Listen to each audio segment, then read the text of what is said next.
Si la situación ha cambiado con respecto al 2022, y os pongo un ejemplo, tenemos una sentencia judicial de guardia y custodia a favor de uno de los tutores o una orden de alejamiento, que sabéis que son supuestos que permiten que el otro miembro de la unidad familiar como tutor no aparezca en Séneca, es decir, no formaría parte de la unidad familiar ni a efectos de renta, pero la renta en el 2022 se presentó de una manera conjunta por ambos tutores. A la suma de las casillas 435 y 460 tendremos que computar el 50% para el tutor que sí va a constar como miembro de la unidad familiar.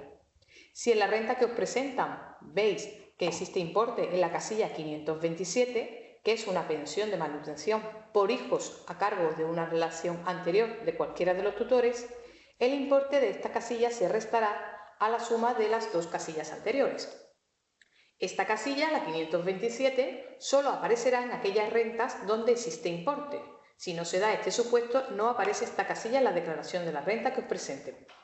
Este sería el primer supuesto. Si la familia, por el contrario, nos indica que no han presentado declaración de la renta porque no han trabajado o porque los ingresos no estaban obligados a la presentación de la declaración, tendremos que solicitarle el informe de vida laboral que pide la Seguridad Social. En este informe de vida laboral buscaremos si en el ejercicio 2022, año económico de referencia, existe actividad o no existe actividad. Si existe algún movimiento, tendremos que identificar si el trabajador ha sido por cuenta ajena, es decir, ha trabajado para alguien, o ha sido por cuenta propia. Por lo tanto, es autónomo. Si es por cuenta ajena, tendremos que solicitarle el certificado de imputaciones que veremos en pantalla, que lo pide la agencia tributaria, siempre del ejercicio 2022. En este certificado de imputaciones se tendrá que tener en cuenta los importes de las casillas de retribución, de todos y cada uno de las retribuciones de los distintos rendimientos, y restar los importes de la casilla de gastos deducibles. En la segunda hoja del certificado de imputaciones, al final, veréis una casilla de retenciones que, si tuviera importe, no se tiene en cuenta ni para sumar ni para restar. Si por el contrario nos encontramos en un supuesto de autónomo, si ha presentado la declaración de la renta estaríamos en el primer supuesto, es decir, la suma de las casillas 435 y 460. Si por el contrario no ha presentado una declaración de la renta, tendrá que adjuntar el modelo 390, que es la justificación de que no tiene los ingresos máximos para presentar la declaración, o el modelo 36, que es la baja del censo del contribuyente. Junto a alguno de estos dos modelos, tendrá que presentar una declaración responsable de los ingresos obtenidos en el ejercicio 2022. El siguiente supuesto que nos encontramos cuando revisamos el informe de vida laboral es que no haya habido ningún movimiento en el ejercicio 2022. En este caso, la agencia tributaria les pedirá este certificado que vemos en pantalla, que es un certificado de IRPF, donde consta que no ha presentado renta del 2022 ni existe ingresos imputables a este impuesto.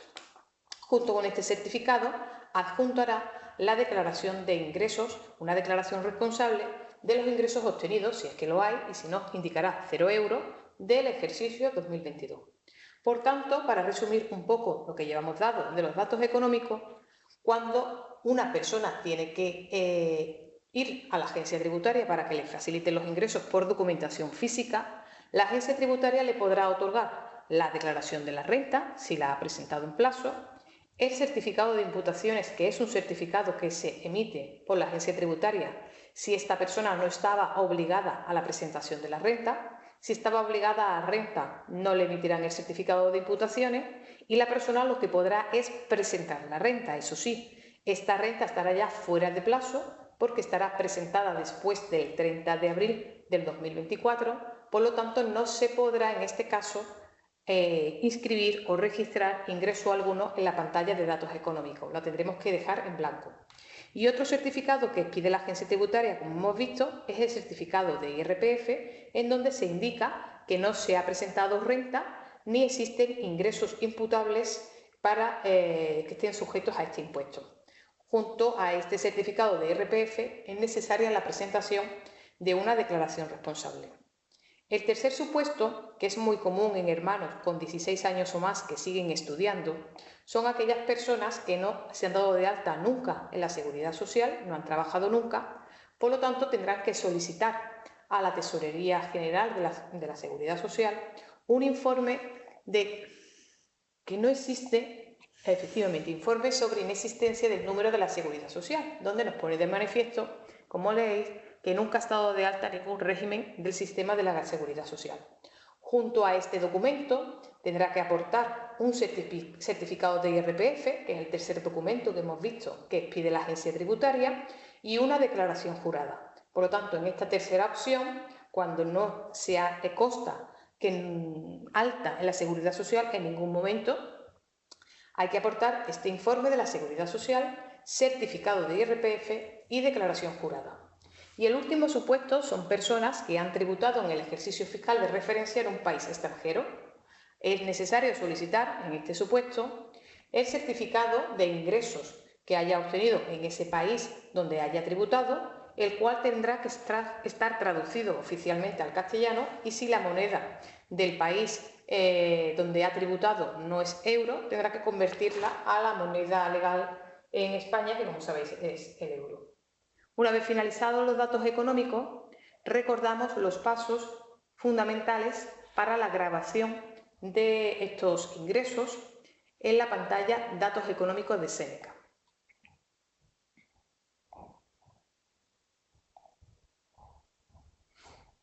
Visualizamos ahora la pantalla.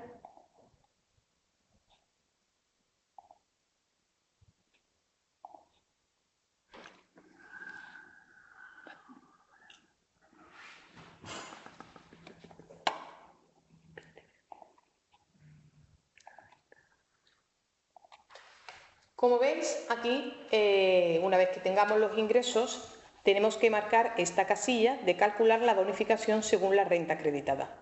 Una vez marcada, estamos dentro de la pantalla de datos económicos de la unidad familiar. La encontraremos tanto en las solicitudes de reserva, en las solicitudes de nueva admisión, como en las solicitudes de ayuda. Si las copiamos en reserva, se copiarán en ayuda. Si las grabamos en nueva admisión, se copiarán igualmente en ayuda.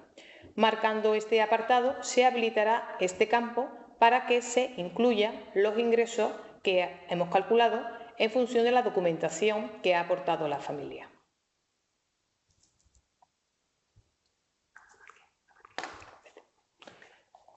Vamos a explicar ahora las solicitudes de ayuda. Las solicitudes de ayuda, como recordaréis, se graban en función de las solicitudes de reserva y de la solicitud de admisión que previamente habéis grabado en el sistema.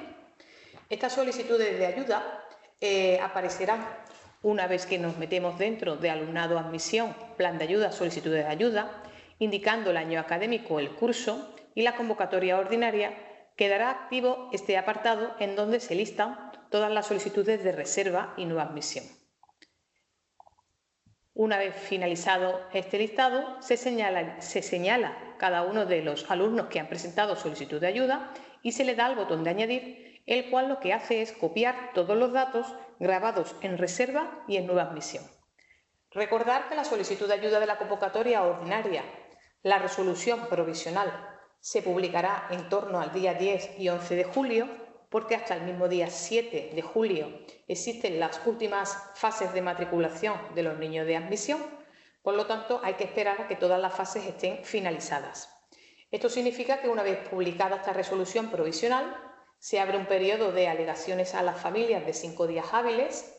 Las familias tienen que presentar esa alegación y la documentación que acredite cualquier tipo de cambio al centro donde se encuentre matriculado, y vosotros, como entidades colaboradoras, tenéis que recepcionar esa documentación, tramitarla en Seneca, grabarla y subirla, y modificar el dato que corresponda si la documentación así lo acreditase.